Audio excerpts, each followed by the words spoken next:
ഈ അനിതക്കുട്ടി, അനിത ഇങ്ങനെ അനിത ഷെയ്ഖ്, ആരാണ് ഷെയ്ഖ്? ഫാദറിന്റെ പേര്. ഫാദറിന്റെ പേരാണ്. അതെന്താ നിങ്ങള് മലയാളികളല്ല അറബികളാണ്? അങ്ങനെയല്ല, ഷെയ്ഖ് ഫാമിലിയാണ്, പഠാൻസ് ആണ്. ഷെയ്ഖ് ഫാമിലിയാണ് നിങ്ങൾ? ഉറുദു ആണ് സംസാരിക്കുന്നത്. അത് ശരി. അപ്പൊ നാട്? ഞാൻ ജനിച്ചു വളർന്നത് ഇവിടെ കേരളമാണ്. മൈഗ്രേറ്റഡ് ഫാമിലിയാണ്. ഗ്രേറ്റ് ഗ്രാൻഡ് ഫാദേഴ്സ് മൈഗ്രേറ്റ് ചെയ്ത് വന്നവരാണ്. ഓ അങ്ങനെ അല്ലേ? അതാണ്. ഒരുപാട് വലിയ കവികളൊക്കെ ഉണ്ട് ഉറുദു. ഡെഫിനറ്റ്ലി ഹാഫിസ്, റൂമി, ഇതൊക്കെ ഉറുദുവില്. പിന്നെ അമീർ ഖുസ്രോ. അങ്ങനെ ഈ ഉറുദുവിന്റെ കാര്യം പറഞ്ഞപ്പോഴാണ് നമ്മള് ഈ ഉറുദു സംഗീതം അതൊരു വേറൊരു ഛായയാണല്ലോ. നമ്മൾ നോർമൽ ഉറുദു സംഗീതമല്ല, ഉറുദു ഒരു ഭാഷയാണ്. അതിലുള്ള പാട്ടുകൾക്ക് ഒരു വേറൊരു ഛായയാണ്. സൂഫി.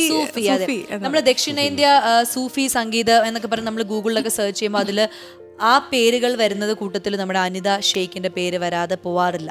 സോ എങ്ങനെയാണ് ഈ സൂഫി സംഗീതം ആ ഒരു ഇതിലേക്ക് എത്തിപ്പെട്ടത്? അല്ലെങ്കിൽ സൂഫി ട്രഡീഷൻ ഫാമിലിയിലുണ്ട്, ഫാദറിന്റെ ഫാമിലിയിൽ ആ ഒരു സൂഫി ട്രഡീഷൻ ഉണ്ട്. പക്ഷെ എന്റെ ഗ്രാൻഡ് ഫാദർ ഉറുദു കവിയാണ്.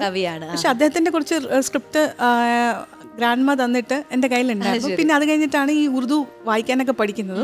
പിന്നീട് റൂമിയുടെയും ഹാഫിസിൻ്റെയൊക്കെ കവിതകൾ, സൂഫി കവിതകൾ വായിച്ചു തുടങ്ങുകയും പിന്നെ അതിൽ വല്ലാണ്ടൊരു ഭ്രമമായിട്ട് കാര്യം സൂഫി സംസാരിക്കുന്നത് ഇഷ്കെ ഹക്കീക്കിയെ കുറിച്ചാണ്. ഇഷ്കെ ഹക്കീക്കി എന്ന് പറഞ്ഞാൽ ഒരു വ്യക്തി എന്ന നിലയിൽ നമ്മളെ തന്നെ ഒരുപാട് നമ്മളെ ഒന്ന് ചിന്തിപ്പിക്കുന്ന തരത്തിലുള്ള ഒരുപാട് കാര്യങ്ങൾ എനിക്ക് അതിൽ നിന്ന് പഠിക്കാൻ പറ്റി. പിന്നെ ഞാൻ പട്യാല ഘറാനയിലാണ് പഠിച്ചത്.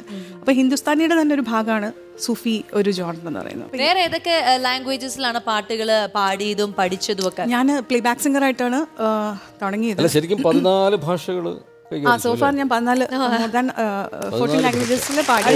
അത് ഏതൊക്കെ ഭാഷകളാണ്? മലയാളം എന്തായാലും ഉണ്ടാവും. മലയാളം, തമിഴ്, തെലുങ്കു, കന്നഡ, ഒറിയ, പഞ്ചാബി, ഭോജ്പുരി അല്ല, സോറി, ഡോഗ്രി ജമ്മുവിന്റെ ലാംഗ്വേജ് ആണ്.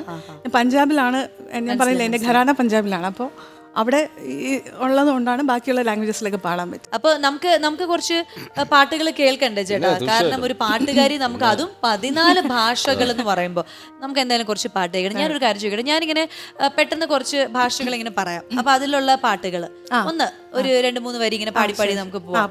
ഓക്കെ, അപ്പൊ ആദ്യം നമുക്കൊരു തമിഴ് പാട്ട് കേൾക്കാം. തമിഴ്. പോട് പോട് സക്കപ്പോട് പോട എന്ന ആട്ടം പോട് கோடு கோடு காதல் கோடு மாடி வந்த ஆட்டம் போடு காதல் ஒரு பட்டாம்பூச்சி வானம் பூமி பட்டாவாச்சு காதல் மட்டும் விலகி போனா உள்ள விட்டு எல்லாம் போச்சு ரோஷம் மானம் எல்லாம் பார்க்காத